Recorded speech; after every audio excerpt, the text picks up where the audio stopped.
Rechacé un salario de 185.000 euros porque no era remoto.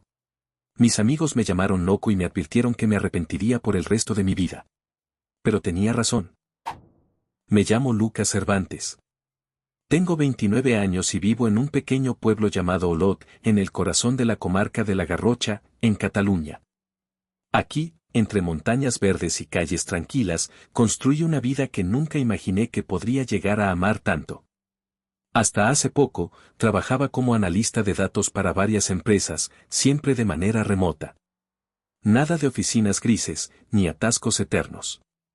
Mi rutina consistía en levantarme temprano, tomar café en mi pequeño balcón con vistas a los Pirineos, trabajar en proyectos interesantes y dedicar las tardes a mis pasiones, la fotografía de naturaleza y las caminatas interminables por senderos que solo los locales conocemos. Entonces, un lunes cualquiera, todo cambió.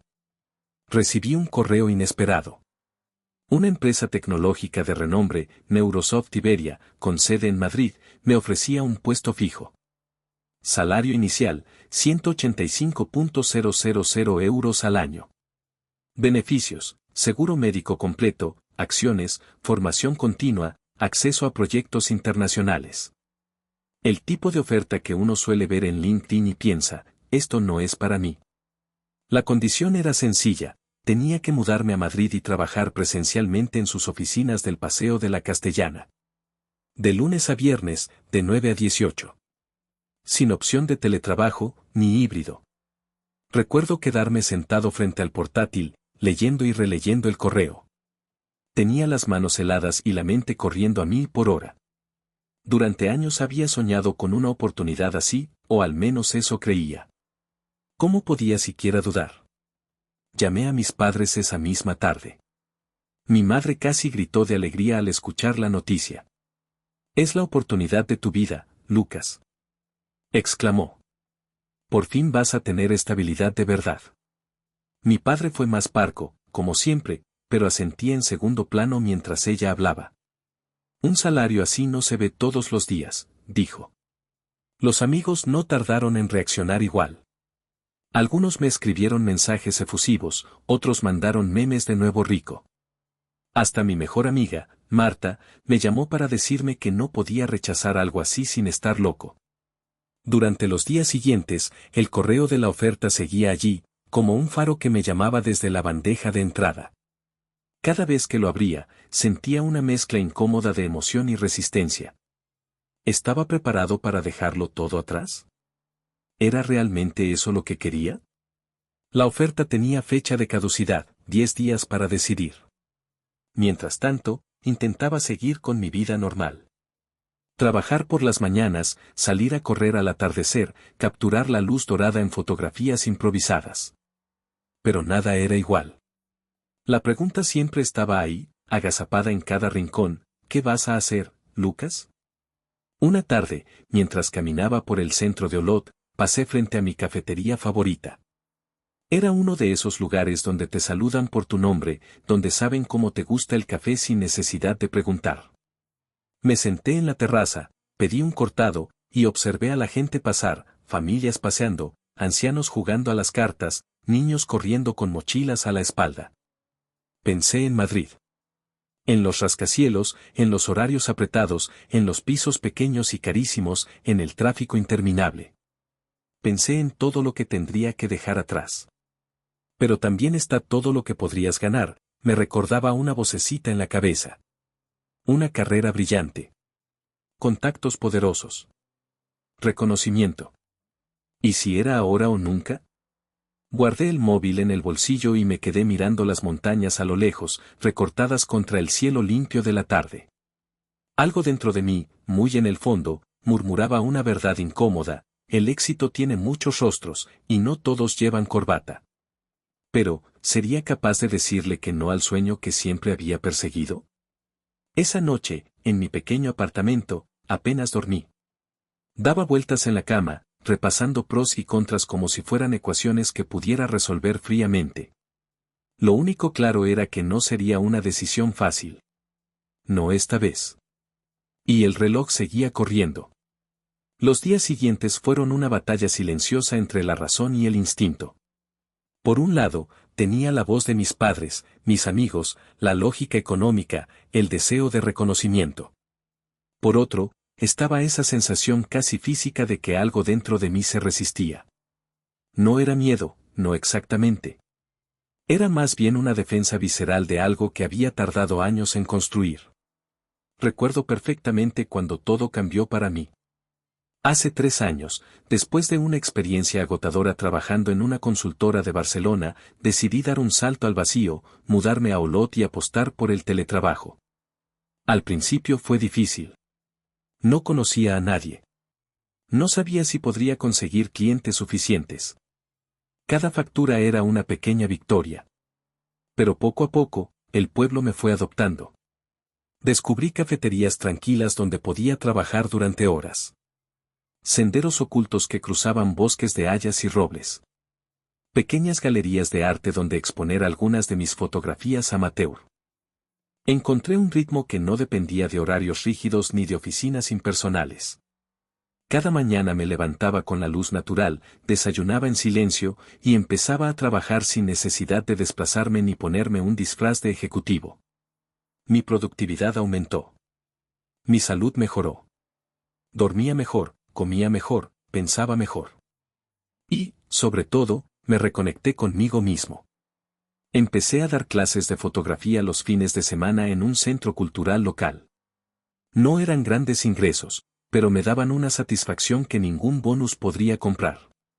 Me permitían ver cómo otros descubrían la belleza en las pequeñas cosas, como yo lo había hecho. Pensar en renunciar a todo eso me producía una especie de vértigo. No era solo cuestión de mudarse o cambiar de trabajo. Era cuestión de perder el estilo de vida que había defendido contra viento y marea. Madrid prometía mucho, sueldo, prestigio, ascensos. Pero también pedía mucho a cambio, tiempo, energía, libertad. Una tarde, decidí ser brutalmente honesto conmigo mismo. Abrí una libreta y escribí 2 columnas. En una, todo lo que ganaría aceptando la oferta. En la otra, todo lo que perdería. La primera columna era impresionante: salario, red de contactos, prestigio en el currículum, viajes internacionales, formación de primer nivel. La segunda, sin embargo, me dejó helado: mis paseos matutinos por el bosque, mis tardes enseñando fotografía, mi independencia de horarios, mi tranquilidad mental, mi sensación de hogar. Cuando terminé, me di cuenta de que, aunque la primera columna era más corta, pesaba mucho más. ¿Qué valor tenía para mí cada uno de esos elementos? ¿Podía medirlos en euros? Esa noche, salí a caminar bajo las estrellas. El aire frío de las montañas despejaba las dudas superficiales, dejando solo las preguntas importantes. ¿Quién quería ser? ¿Un hombre más en un organigrama brillante o alguien que había elegido su propio camino, aunque fuera menos glamuroso? Al día siguiente, volví a abrir el correo de Neurosoft Iberia. Leí cada palabra con atención, buscando entre líneas alguna señal de flexibilidad, alguna pista de que podía haber una excepción. Pero no la había. Era presencial. Era sí o no. Cerré el portátil y me quedé en silencio. Algo me decía que, sea cual fuera mi decisión, cambiaría mi vida de una forma irreversible. Y el reloj seguía corriendo. El 5.º día tras recibir la oferta fue, quizá, el más duro de todos. Había decidido salir a comer con unos amigos de Barcelona que hacía tiempo que no veía. Nos encontramos en una terraza soleada del barrio de Gracia, entre risas, tapas y vasos de vermut. Les conté lo de la oferta, esperando, tal vez, algo de comprensión. Pero lo que recibí fue otra cosa. ¿Estás loco si la rechazas?, soltó Pau, entre bocado y bocado. ¿Sabes cuántos matarían por algo así? No seas romántico, Lucas, añadió Mireia. Madrid no es tan terrible. Además, ¿quién dice que no puedes escaparte los fines de semana? Con ese sueldo, podrías comprarte hasta un piso en Olot para tus vacaciones, remató Alex, riendo. Me reí con ellos, de forma automática. Pero por dentro, cada palabra era un pequeño golpe. ¿De verdad estaba siendo tan iluso? ¿Era yo el que no entendía las reglas del juego? Durante el café, el tema volvió a salir. Lo de la calidad de vida está muy bien, dijo Pau, inclinándose hacia mí, pero, tío, la vida también es avanzar. Madrid es duro, sí, pero también te da oportunidades que aquí no tienes. Asentí, aunque en realidad no estaba tan seguro. Cuando volví a casa esa noche, el silencio me envolvió como una manta demasiado pesada. Me senté en el sofá, sin encender ninguna luz, dejando que la oscuridad hablara por mí. ¿Era cobardía lo que sentía? ¿O era algo más profundo? Me acordé de una frase que había leído una vez: no confundas miedo con intuición. El miedo te grita. La intuición susurra. Y lo que yo sentía no era un grito. Era un susurro persistente, tranquilo, que me decía que no estaba huyendo, sino protegiendo algo que valía la pena. Pero era difícil explicarlo. Incluso a mí mismo. Al día siguiente, decidí visitar a mis padres en Girona. Pensé que verlos cara a cara sería mejor que seguir recibiendo llamadas y mensajes llenos de expectativas. La conversación, como esperaba, fue intensa. Hijo, dijo mi madre, con esa mezcla de ternura y severidad tan suya, nosotros queremos que seas feliz, claro. Pero tienes que pensar en tu futuro.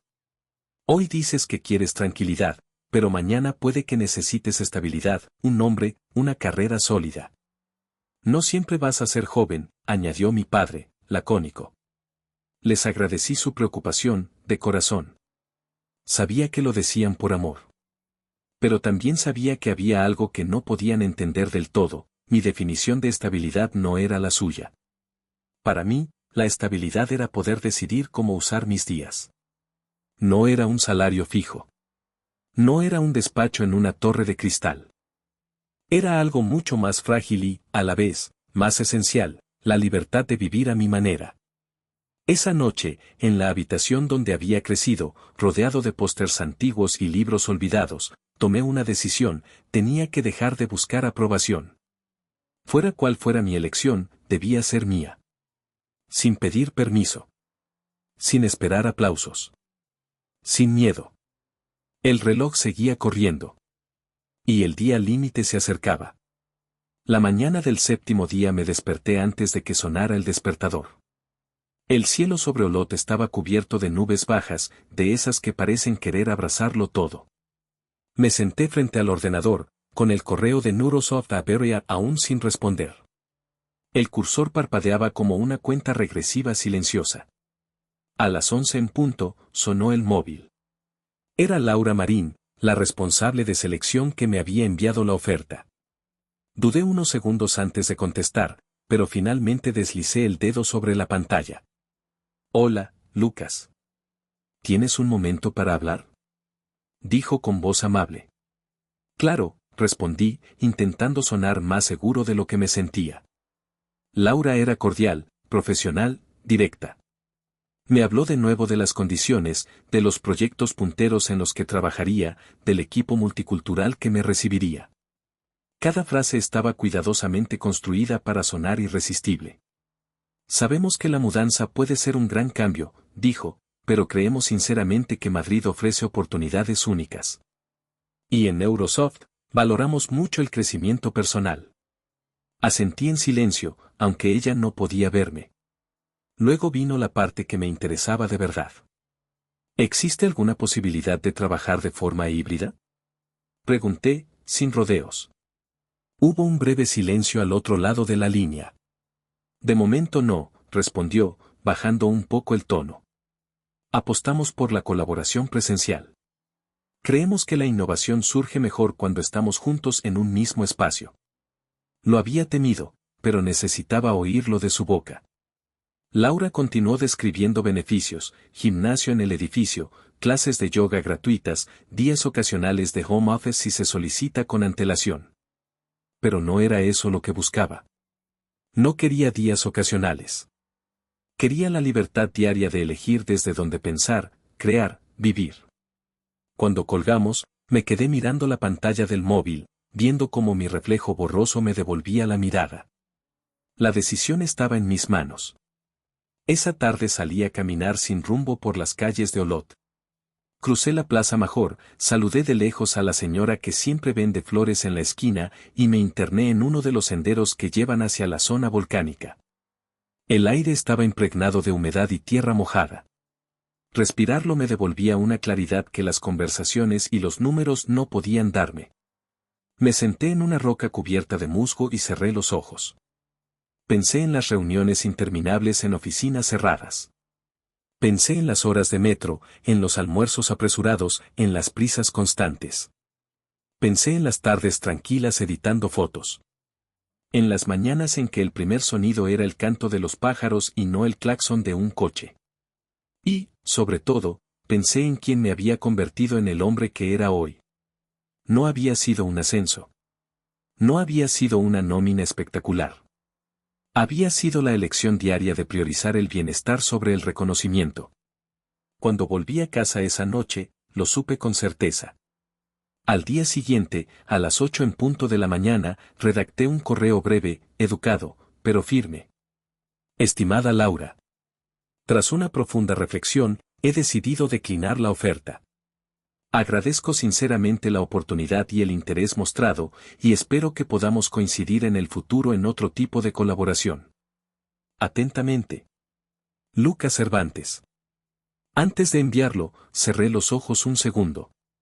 Sabía que este pequeño acto cambiaría el rumbo de mi vida. Presioné enviar. El correo desapareció en el éter. Y, con él, el peso de la indecisión. Los primeros días después de enviar el correo fueron extraños. No sentí la euforia que había esperado. Tampoco un alivio inmediato.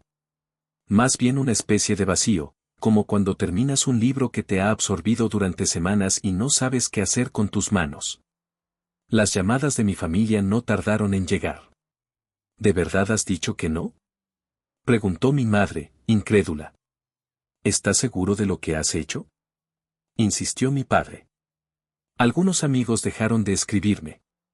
Otros mandaron mensajes más breves de lo habitual, cargados de ese tipo de decepción silenciosa que no necesita muchas palabras.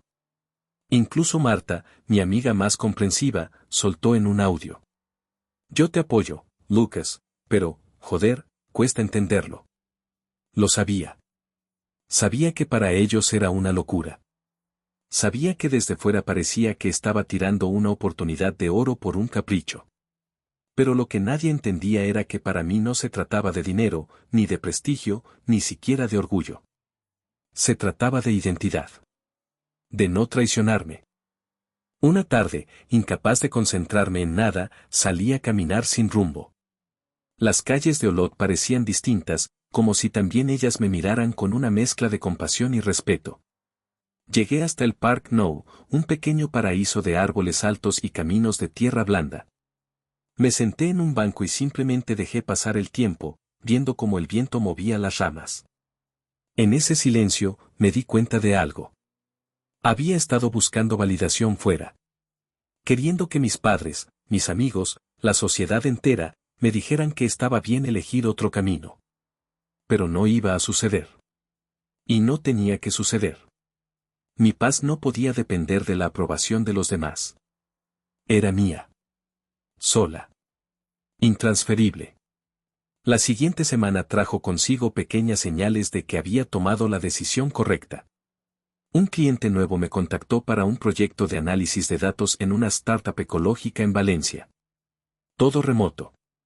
Recibí una invitación para exponer algunas de mis fotografías en una galería local que recién abría. Y, más importante aún, me sentí, por primera vez en días, capaz de mirar hacia adelante sin peso en el pecho. Claro que no todo era perfecto. Había noches en las que me preguntaba si dentro de 5 años me arrepentiría. Había momentos de duda, de compararme con antiguos compañeros que ahora colgaban fotos en LinkedIn con etiquetas como almohadilla New Beginnings o almohadilla Dream Hub. Pero luego me bastaba salir a mi balcón, ver las montañas, sentir el silencio, y recordar. Yo no había elegido el camino más fácil. Tampoco el más celebrado. Pero sí el más honesto. Y eso, al final del día, era suficiente. La vida no siempre se trata de escalar más alto. A veces, se trata simplemente de saber dónde quieres quedarte. Un mes después de haber rechazado la oferta, mi vida se asentó en una nueva normalidad. Una normalidad silenciosa, discreta, pero profundamente mía. Mis padres, aunque al principio les costó, empezaron a entenderlo. O al menos, dejaron de insistir. Seguían preguntándome si todo iba bien, pero sus voces ya no llevaban esa carga de decepción que me taladraba el estómago. Mis amigos también se fueron adaptando. Algunos dejaron caer comentarios como cada loco con su tema o bueno, si a ti te hace feliz, y aunque sonaban más a resignación que a comprensión, aprendí a no tomarlos como ataques. La verdad era sencilla, ellos veían el mundo con otros ojos. Y eso estaba bien. Yo había dejado de esperar que entendieran mi elección. Ahora bastaba con que la respetaran. A nivel profesional, los cambios también empezaron a notarse. Con más tiempo y energía disponible, me lancé a proyectos que antes solo eran ideas vagas. Abrí un pequeño blog donde combinaba análisis de datos con fotografía de naturaleza. Una mezcla rara, sí, pero extrañamente atractiva para cierto tipo de público.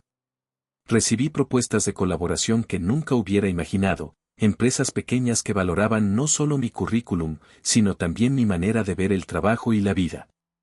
El mundo, descubrí, no solo necesitaba gente ambiciosa. También necesitaba gente que supiera parar. Gente que supiera mirar. Gente que eligiera calidad sobre cantidad. Una tarde, mientras daba un taller de fotografía al aire libre, conocí a Adrián. Era nuevo en Olot, un diseñador gráfico que también había dejado la ciudad buscando algo más auténtico. Hablamos de la belleza de las cosas sencillas, de cómo a veces se necesita más coraje para quedarse que para irse. Con el tiempo, Adrián y yo nos hicimos amigos. Colaboramos en algunos proyectos, compartimos caminatas interminables por la montaña, e incluso soñamos con montar un pequeño estudio creativo en el pueblo. Nada grandioso. Nada que saliera en revistas de tendencias. Pero algo nuestro. Algo que latía al ritmo que queríamos vivir.